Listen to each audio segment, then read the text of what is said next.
Good afternoon, welcome to SHOWstudio. Today we're going to be talking about Agi and Sam Autumn Winter 15 show. And to begin the introductions to our panel, I'll ask Soki to begin. My name's Soki and I do creative direction and fashion styling. I'm Gianluca Longo. I'm a stylist and a fashion observer. My name's Hilary Alexander. I'm a freelance fashion writer And Hilary. Of course. And I work for Complex in the UK. So I thought it would be really good to talk about, obviously it's great to do Agi and Sam. We haven't done a panel, I don't think, before on Agi and Sam, so I thought that would be quite good to do. And also, I thought it was quite interesting, really, that we were saying, you know, they're not really trying to do look at me fashion. So many of the, you know, London is great for being this creative cauldron, but these guys are trying to create fashion that is perhaps a little bit more accessible to the man on the street, a little bit more easily understood, perhaps something that fits in more with the traditional conception of menswear. And I just thought it'd be really good to talk about why that's important or interesting, or what that means, or maybe it doesn't make any, you know, maybe it doesn't make any sense. And yeah, Gianluca, what do you think? I think it's always a clever way to show their collection if a designer managed to balance, you know, the creativity with a bit of a, I hate the word commercial, but a commercial sense. I mean, I suppose, you know, creativity there is a lot of creativity out there. There is a lot of mad ideas, and you know, as we know, London has always been the place where a lot of designers just went crazy about creative ideas. But it's so important to understand how you can translate this creativity and the creative ideas into something that you really want to wear. From our point of view, I mean, at the end of the day, to be a successful designer is very much to have a bit of a commercial sense to it. So having the balance of madness, creativity, colors, prints, as in the case of Agi and Sam, and also the possibility of you know, looking at a coat on a catwalk, on an image, and wanted to wear it, I think that is the key to success. So I suppose that, you know, they are actually very much like right on track at the moment, and it's, you know, it's designers that I love because of that reason. Actually, it's something that I really want to wear. I'm sometimes very conservative, but I love to play with the prints and colors. And I think, you know, the very first time I went to their show, I just said, oh my God, this is something that I really would love to wear it myself. And yeah, okay. So it's good. Hilary? I think there's a kind of simplicity about the way they approach clothes, and also kind of honesty. It's pure without sort of being, you know, all she and, you know, intellectual. It's as if they're thinking of the things that they themselves and their mates wear, and then perhaps giving a little bit of a twist, or, you know, slightly different fabrication. But it's probably not the kind of clothes that are ever going to make it onto the front page of a newspaper, with, you know, some news editor or picture editor saying, oh, "What man would ever wear this?" But at the same time, it happened last night, actually, after the Top Man show. I don't know if you saw the Daily Mail online, but yeah, it happened. Yeah, you know, it's not those kind of clothes that is going to make, you know, newspapers use them as an example of how ridiculous fashion can be. But at the same time, I think they speak to a lot of guys who are interested in dressing well, but don't want to really perhaps stand out too much from the crowd. I thought it was interesting, they were speaking to me, I interviewed them a while ago, and they were just sort of talking about how important it was when they looked for somebody to work with on their press. They said, you know, we spoke to a lot of people, and they were talking about how, you know, they could get me press in here, they could get us press in this magazine, that magazine, and they were like, it's not that interesting to us. We were interested in working with somebody that was interested in sales and a business, and, you know, and I thought that was quite refreshing, because they're definitely not like money hungry. They just want to run a good business. I thought that was interesting. And the other thing that they said, which I thought was really interesting, was that they were trying to design the clothes, like look at the price points where things would really sell, and try and design around that, which I thought was really, you know, because I don't see any shame in commerce. I think that is a very smart move, literally, even thinking about the price point. I mean, how many times, you know, when you talk to retailers or, you know, online or whatever, you know, then you see incredibly crazy prices, and then, you know, after 2 weeks already reduced, because of course nobody can want to buy expensive clothes anymore unless they're very, very special. So if some young designers have got the smart, you know, the smart brain to think that, you know, having a little bit lower price to sell, why not? I mean, I suppose that is a very smart move. And, you know, they're not doing boring fashion, they're doing some kind of very interesting, fun clothes. So it's just quite honest. It's almost like they haven't thought, they're in their own bubble, they haven't thought anything else about it. When you mentioned their PR and sales, I remember the PR they were with for the longest time, it was quite like a hub. There was like maybe 2 people that worked in there.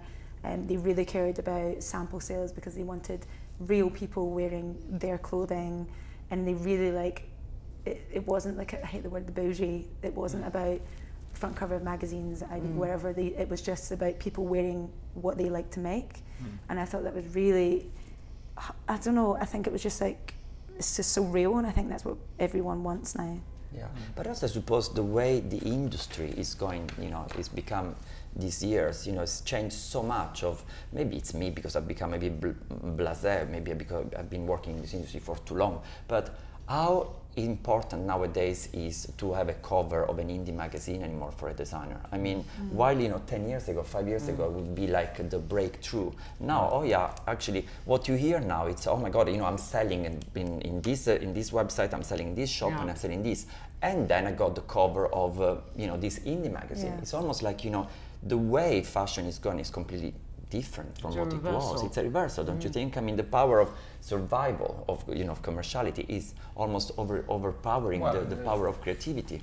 A stockist is a badge worn with honour now. I mean, I'm sure it always has been. It's always been. But more so, you know, I mean, especially because so many stores sort of like have an editorial viewpoint. You know, you look at it. It feels to me it's like, I know it's always been, but it feels like it's even more of a thing. I think this has probably a lot to do with the way the British Fashion Council has kind of positioned London Collections men, you know, with a really, really strong emphasis on like building a global brand, you know, value, sales, making it really easy for buyers, you know, and press. So actually it's not just a series of catwalk shows with sort of crazy accessories and strange outfits. It's actually quite serious in terms of sales and promoting British menswear. Well, I suppose also because of such a new thing, you know, London Collection Man. I mean, it's the latest menswear fashion week that is being created. I suppose also from the British Fashion Council, they've been thinking, you know, kind of far, you know, rather just having, you know, 3 days of showcasing. Just said, okay, do we want London Collection Man to start and to survive in the years? Let's make it work commercially. So let's see some figures there. I suppose maybe that has been ingrained into the designers these days. Maybe. Soki, what do you think of you know, because obviously one of the things that's interesting about Agi and Sam is that it's tailoring, right? But like, what makes what they do vital compared to, say, I don't know, somebody like Lee Roach? Like, what is it? Why does the fashion industry really like, you know, Agi and Sam, when they first, I mean, I guess it was because they did so much work with print, right? Yeah, I think that's where they originally started, but now there's so many designers jumped on that, and you know, you wouldn't succeed if you just keep doing the same thing. And obviously every season you just see it's almost like they play around, like they kind of elaborate on print, or they kind of tone it down and go in colour, or they, because I think last season was pretty much white, black and white, yeah. Whereas like I remember 2012, it was just everything, anything, like a chicken or something on the thing. So it's quite nice to just see, you not really know what you're expecting. You know it's going to be fun, but you're not quite sure how far they're going to take it. Perhaps the reason too why it strikes a chord is because there's 2 different mindsets behind the collection. So you've got Agi on the one hand, you know, who's perhaps more the tailoring side, and then you've got Sam with his kind of graphics Illustrations. So there's two different viewpoints merging together rather than just one single designer having a concept. Yeah. Yeah, that makes sense. I mean, also they do sort of wit, don't they? They have, you know, like their lookbook for that collection was just really funny. That guy in their sort of weird office environments with, Yeah. you know, just popping up in. So he had like Agi and Sam on, and then he was just sort of sat in like almost like library stock office environment, but looking really cool with like, and it was just like, oh, that's just funny. Yeah.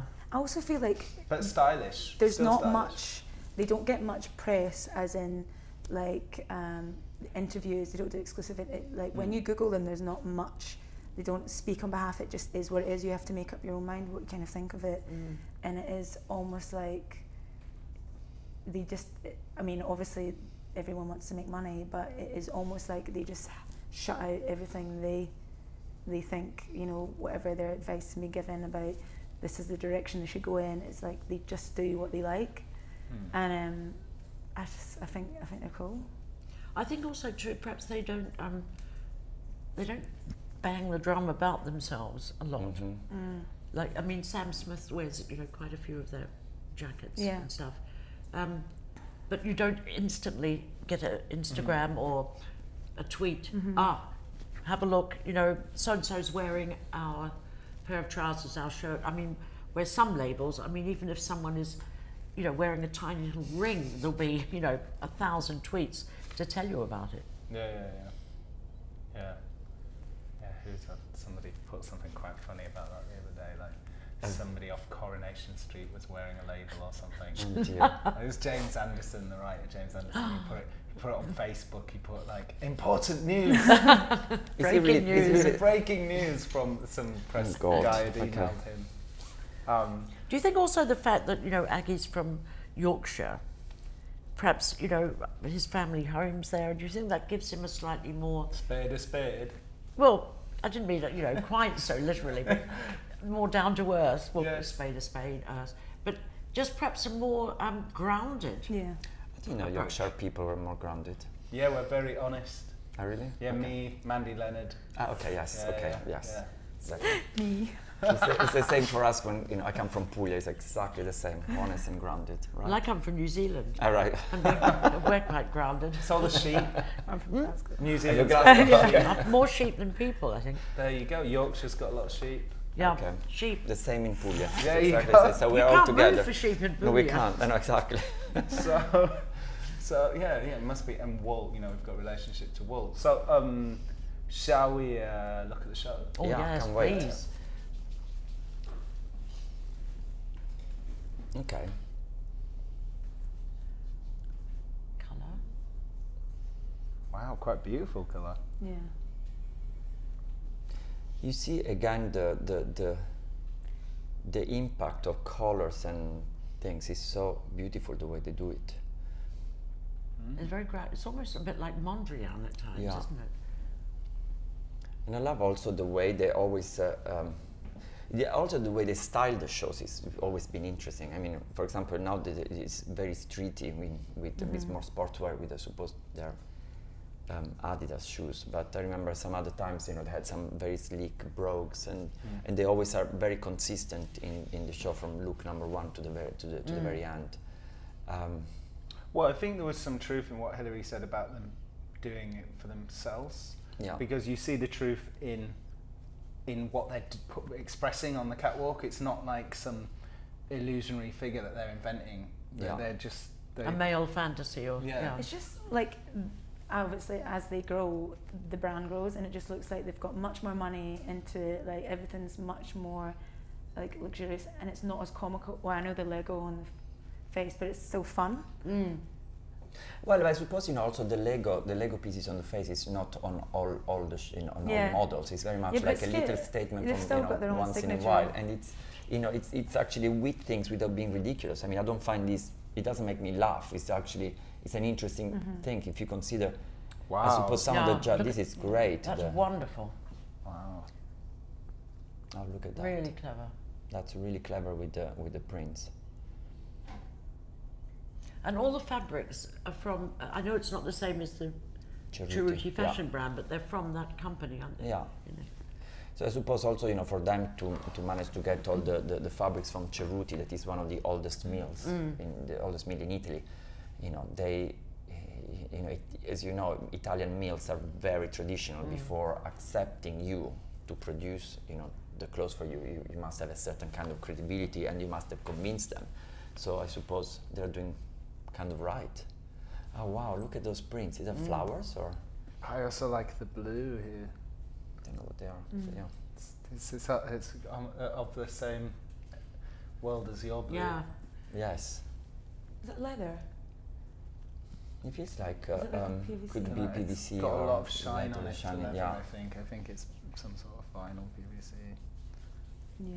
But it's quite oversized too, isn't it? There's quite a lot of volume going on in the silhouettes, especially in the jackets. I love the silhouette of long, large trousers in a way. I mean, it's something that after all these skinny trousers that we've been seeing, it's kind of refreshing.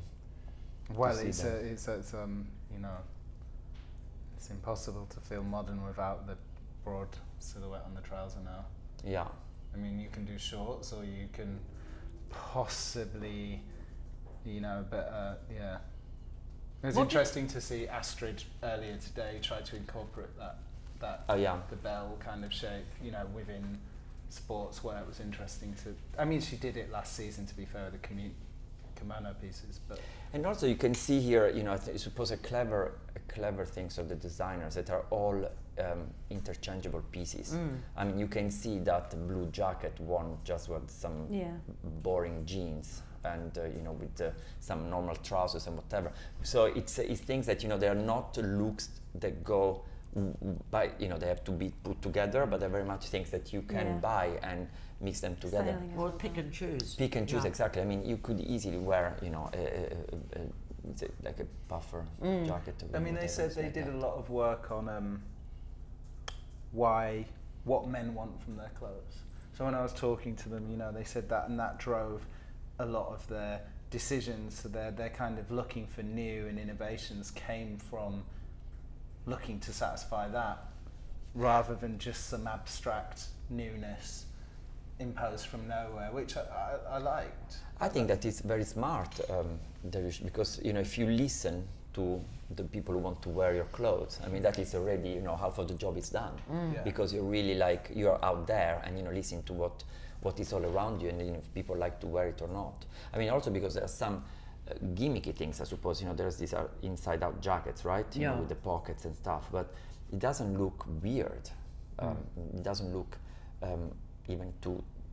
There is a touch of Japanesey things there, no? Sometimes for the look, the raglan jackets. It's just so predominant in menswear right now. Yeah, look, that is a fun look with the jackets with the pockets inside, and. But you can that is probably one of the most extreme pieces, say, in the collection, and yet it kind of blends in, so you can almost appreciate their thinking processes as they've started with something perhaps a little more plain, and then evolved and developed. Well, so you've got the two ends of the spectrum. You're not sat there guessing. What is it? Which of this is going to go in the shop? Yeah. You know, whereas some collections you're looking and you're going, oh, which bit of this is actually meant for anything other than a photograph? Yeah. Or who's going to wear it? Yeah. I love this jumper. It's a jumper. Yeah, so do I. The one in the middle. Beautiful. What music did they walk to? Do you know? I threw away. I'm curious to see what the mood of the show was. I threw away the music. No, I think that the jumper is really beautiful, amazing. And also this one, you know, with the graphics, I suppose, it's a very, very good one.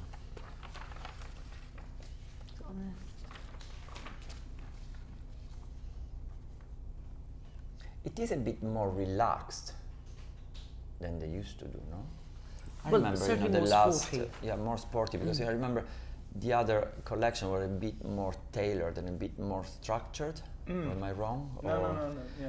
But I mean, I think they kind of they've gone a bit looser this time. Yeah. A bit more playful as well. I think there was not the collection last, the one before that also had these big kind of quite relaxed volumes. Yeah. You know, and I think they've definitely, the clothes have really changed since the beginning. But they always had these kind of two things going on, kind of quite prim tailoring, and then also these kind of sportswear silhouettes. But It's not like you're hovering between the two of them, because I can't. But always with way more style than just the kind of Yeah. reimagined tracks. You know, it's like way more style. Are they workman gloves? What are they? Oven gloves. Oven gloves. I love the idea of Legos on the face, by the way. Yeah. I mean, it's a kind of playful, and it's a little gimmicky thing that is kind of fun, and it's not annoying me. Well, I think that's Gary Card. Oh, really? Okay. Yeah. I think so. He was working on the show. And I love that, you know, they call this collection Cool Man. But apparently that's because Agi, when he was about 4, had designed a range of clothes. Yeah, but he was like, you know, knee high to a grasshopper, a Yorkshire grasshopper. Yeah. That's again what you do in Yorkshire, you design collection when you're 4. No, I wasn't designing a collection. But yeah, so yeah, the story in here, it's quite a complicated story in the press release, but it says it's inspired by, I might just read it out rather than trying to remember it.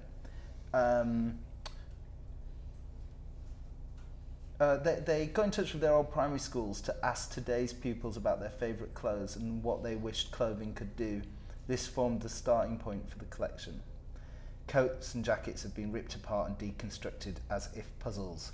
These were given to children who were asked to put the garments back together with Velcro.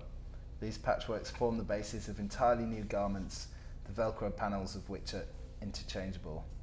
So again, it's like Lego, isn't it? Yeah. Yeah. You know, the sort of pulling apart and re-putting together and building. I love this coat with the applique pockets, the blue one. Yeah, it's gorgeous. I think he makes it's a very strong show. I mean, good bold colors, bit of print, nice silhouette, you know, with the large, you know, the loose trousers. Great sweaters. Great sweaters. I wish you could see better the sweaters. I know, I want to know if that's leather.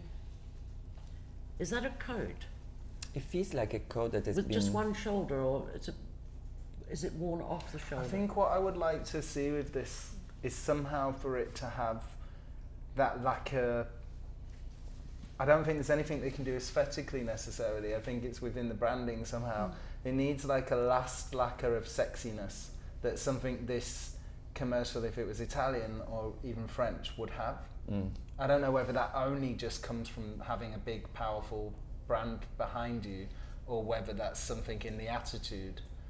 Because it deserves more. It feels like it, you know, if this was Italian, it would. People would love it. Like really be excited about it. I don't know, Gianluca, maybe you think I'm talking rubbish. That's kind of saying it on purpose to see. No, I suppose it's not. It's nothing to do with, you know, having a big house, you know, big fashion house behind it, you know, to make you do it.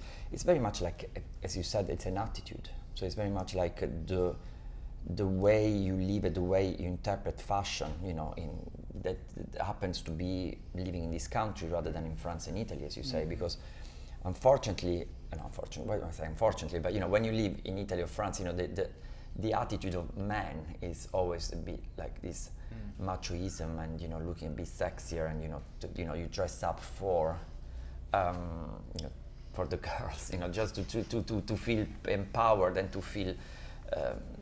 Not to feel cool exactly. You would never call an Italian collection a cool man, because it's not. It's not in our in Italian blood, in Italian fashion. I mean, if you see all the other designers, this is a bit. I hate to say the word. It's a bit more conceptual, if you want, but definitely it's not a sexy collection, but definitely a beautiful one. I mean, you can easily work, you know, that jumper in a different way, or the coat in, you know, with a white open shirt. I mean, you can style it in a different way to make it sexier, but I don't think that is the message that these boys want to give. Yeah. And it's very much a sign of this time, and you know, where you live, and you know, that's why London it's different, and that's why the London collection is becoming so successful, because it's very completely different from what we see in Milan, completely different from what we see in Paris, and it's got its own story. You know, the tailoring. So we have all the proper tailors. You know, the Savile Row and the Jermyn Street labels, and then you have these young kids and young designers who really want to dare with colors, with the fabrics, with the you know, being cool in a way. So that's it's what interesting, because I think, you know, it's like you have a magazine like Monocle, right? And to me, this could fit well as to where those people have to go next, right? Because that kind of aesthetic that Monocle is stuck in is quite old-fashioned, and this would make sense for those guys to go here. But like, you know, it seems like you can have the Balmain super glitz fashion, or the, you know, subcultural subversive, but it seems hard for people to make this work right now. I mean, it's working, but I mean, it seems people don't necessarily know how to market this. Well, maybe cool is the new sexy. That's the message they want to get across. Yeah. That it doesn't need to be obviously sexy. It's just being cool. Like nerds used to be sort of, you know, a kind of style statement. Yeah. So instead of the nerd, now we have Mr. Cool or Cool Man. Well, you remember the last time we spoke, we were talking about these like young designers, especially with Fashion East, and the collaboration between music and fashion. And I think now it's given much more attention, much more recognition, like on Vogue, Style.com, whatever.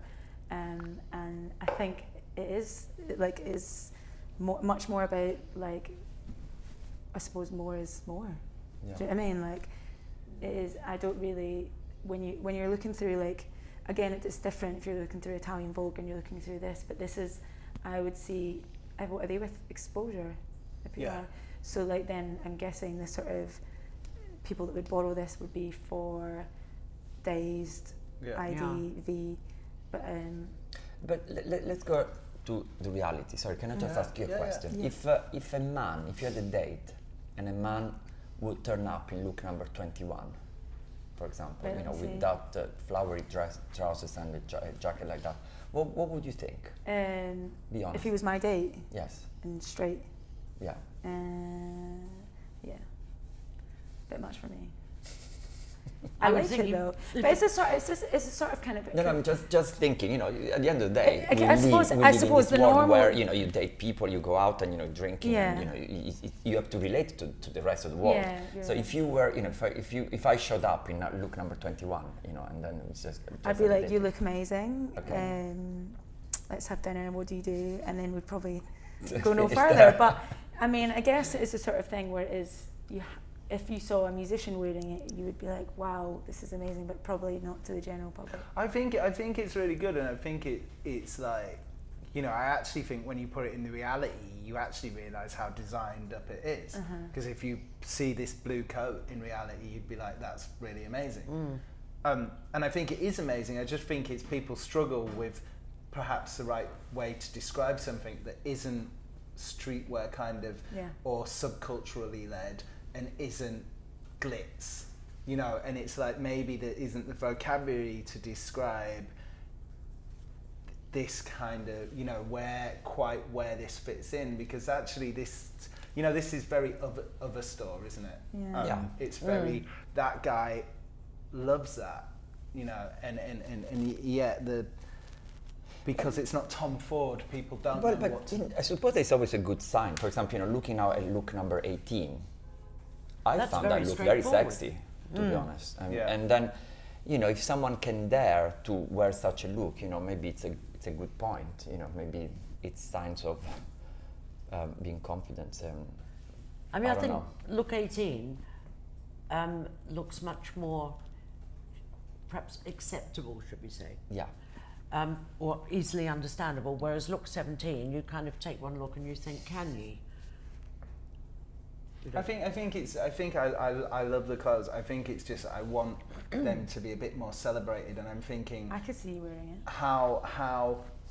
Is there something wrong with the way people are digesting it, that they're not celebrating it more, is really more kind of, you know, what I'm wondering, because if that makes sense. No, I do. I think like a lot of like hype comes from, you know, like brands like Astrid, for example, like obviously our clothes are amazing, but it makes it that little bit more different and cool that musicians and they've got like a real clientele. They know exactly where they're going for that.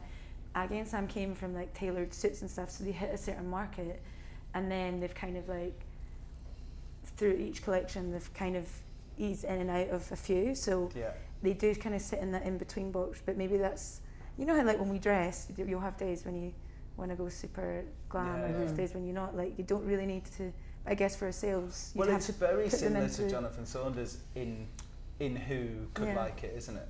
You know, I mean, Jonathan Saunders is a little bit more conservative than this for men, but it's very similar, kind of like, it says, you love fashion, it's really well made, it's on trend, you'll always look good at it, in it, but it's not Instagram fashion.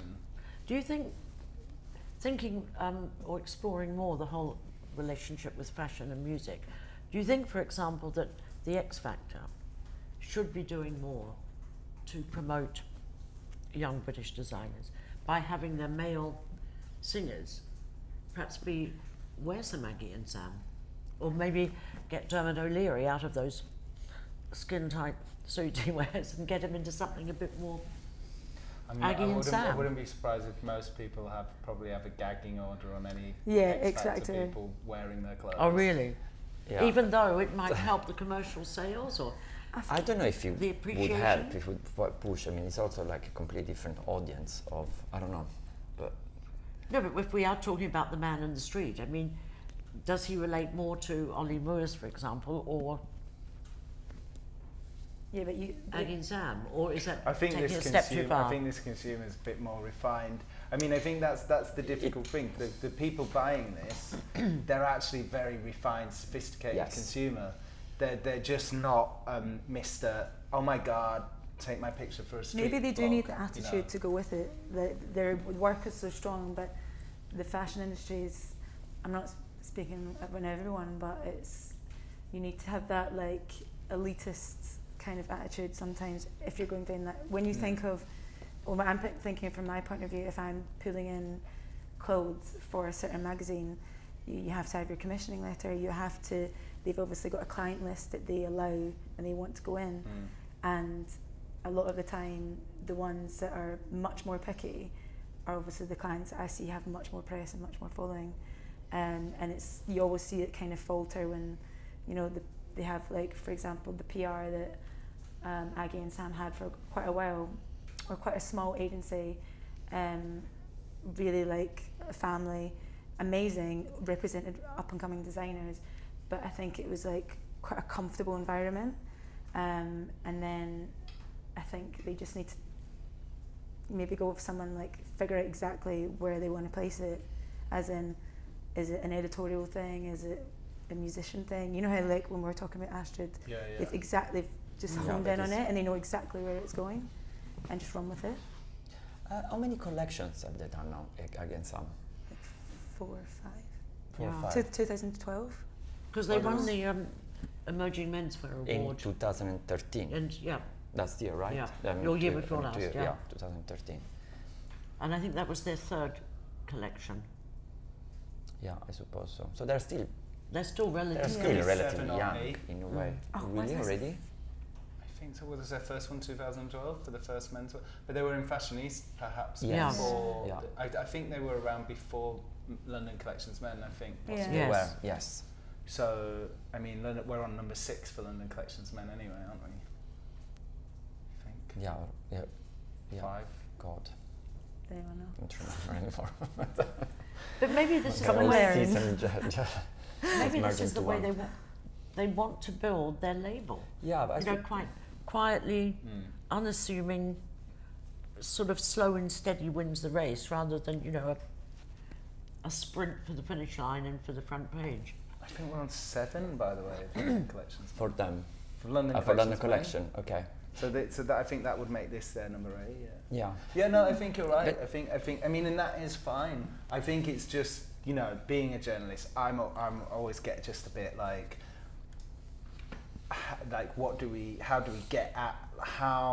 do you get people to focus on these great people that are doing this great work, that perhaps aren't screaming from the rooftops. Yeah, you know. But then if everyone screamed from the rooftops, you wouldn't hear a word, because it would just be... So perhaps you do need, you know, the occasional quiet, you know, sort of designer who whispers rather than shrieks. Yeah, there's nothing wrong with it, actually. And I must say, this collection, looking, now that is, you know, that we are digesting it in a way because we're looking through, I think it works very well. I mean, there are some beauty. I mean, look, 12. 12 is super beautiful. Safe, and it's perfect, beautifully styled, you know, with the longer jacket. But that is if you get that little bomber jacket that looks like an Aspesi one, you know, easily it's easy to buy, to sell in a way, less than that jacket. But you need it's a fashion show, it's a catwalk show. You need pieces to show pieces to see what they've got in their mind, and you know, if you read the press release where the whole concept come up. So I suppose it's working. And I think the development of them over the seasons has been quite interesting. You know, they've really brought that through and brought that on. Yeah. I think I guess it's like the kind of, when I think of, I mean, it's to be fair, it's a bit cheaper, but when I think of somebody like Norse Projects, you know, that kind of name recognition is really, really good. You know, there's a certain sort of male demographic that, and I think a lot of the people that buy into Norse Projects would love this. And it's about making sure they've got that, Agi Sam have that like name recognition. Because I think it's that thing of, perhaps in the streetwear world, there's so much more coverage of everything that everybody's doing, and then you've got the proper men's fashion world, which Agi and Sam are part of. But actually, in a way, it's like, what would be great is almost if they could infiltrate the streetwear world more, because there'd be a lot of guys going, I would really like to wear this. Exactly. Yeah. Like this, you know, I'll save up, I'll have a bit more, this, if I'm going to buy expensive fashion, this is what I like, because it speaks to me a bit more than a normal. Yeah. Actually, I'd love to see that coat and the look number 15, how it is, because it would look amazing if it was. Of course, that it is styled in a funny way. I don't know if it's the belt, put it there as a shoulder or whatever, but you know, if you see the sleeve is a bit longer, maybe that is remember, Agi is a proper tailor, so you know, the clothes are beautifully cut, beautifully made, and you can see it the way that, you know, they come on the shoulders, you know, using also the Cerruti fabrics is fantastic. Look at the trousers, the softness of the trousers, and look 16, for example. And I'd love to see that coat number 15. That is something that I could buy. I think it's actually, it may be quite a conventional coat, but it's just been worn styled in a different way off with the shoulder, yeah, so that everything kind of looks to a make bit it a bit more looser. funky. Yes, look. Yeah. It looks like it's sort of the belt has been added there. I don't know, but I'd love to see it closer. But yeah. But I mean, do Agi and Sam speak to today's world? I mean, when we just start thinking, you know, we're now to start thinking about winter 2015. I mean, do we see their fashion now? I mean, it is part of it, or? Yeah, I mean, they've still definitely got, you know, they've got Andeg's growing profile, and you know, and following. I just, you know, and their sales are growing and expanding. I think it's just that, you know, the bubble, the kind of media bubble. Yeah. You know. But I think, in a way, perhaps they're happy with the way, you know, the label is progressing, because it's manageable. Yeah. Yes. And it's not like, you know, suddenly taking off a hit one season, thumbs down the next. You know, it's not kind of seesawing back and forth, like 1 minute it's on the in list, next it's on the out list. It's just kind of steadily growing. I think it's more an abstract question. It's not really so much that, you know, they're doing really well. The business is expanding. It's fine. I think it's just like, how do we get these small to medium-sized businesses over that hill where some guy in Leeds or Manchester might walk into a shop and go, "Have you got any Agi Sam?" I mean, I know there will be people on the internet doing that, but you know, rather than going for Paul Smith every time because that's what he knows, you know, or rather than, you know, because that's more it's almost less to do with guys, them but and more it to do with the industry. takes time. It takes time. Look at, you know, even, you know, just mentioning Paul Smith. How long did it take to become what he is? And remember, it's still a small thing. Let's talk about Raf Simons. I mean, to the general public, Raf Simons is menswear label with Raf Simons. I mean, if you go to Leeds, let me tell you, how many do we know? How many will know what Raf Simons is? Raf Simons has been doing collection for how many years? And you know, it's an established name, he's a designer at Dior, so you know, it takes time. You know, we are, unfortunately, the way today we see this information through the social media and the shows and this and that, we think that, you know, you can be successful just from one day to another. You got 10,000 followers on Instagram, you're famous. You're not. You know, it takes time to be established and, you know, to have the no look at me man, as you said, no look at me fashion, to open, you know, to go into a store and say, I really want an Agi Sam knitwear jumper because I love the way they interpreted colors. But I think the London Collections men are doing it, yes, you know, because absolutely. they're starting to put, you know, or they put London on the map, certainly in the fashion world, and gradually it's like, you know, throwing a stone in a pond. Yeah. You know, the ripples will spread out until maybe in 3 or 4 years' time. It will take time as well. I mean, look at Paris Men's Fashion Week. You know, there are a lot of designers that we never heard of. So it takes time, and I suppose, you know, British Fashion Council, I must say, is working very in the right direction on that, in just putting the right stones, the right ponds. So, and these guys are doing a very good job of creating sort of desirable pieces that can work. You know, that you know, that you might. That are easy to some extent to consume while still looking quite stylish. I mean, out of the show, I mean, the knitwear, that black coat, the black coat, the, you know, the little jacket, I would buy them now. I mean, it's, you know, the statement knitwear that, you know, of course, if you don't wear with it's Zuava trousers, but you wear with just some simple black trousers or simple jeans, I would wear it. No Lego on your face, please. No Lego on my face, actually. I will need on my hair, maybe. Bald. So. Soki, what are your closing thoughts? I mean, I loved it. I think with every season you can just see them growing, and obviously they're so likeable. It's not in your face. It's not. You don't see it everywhere. But yeah, I mean, I've always been a fan of Agi Sam, and I just, as you said earlier, I'd quite like to see them given more, a bit more attention, a bit more.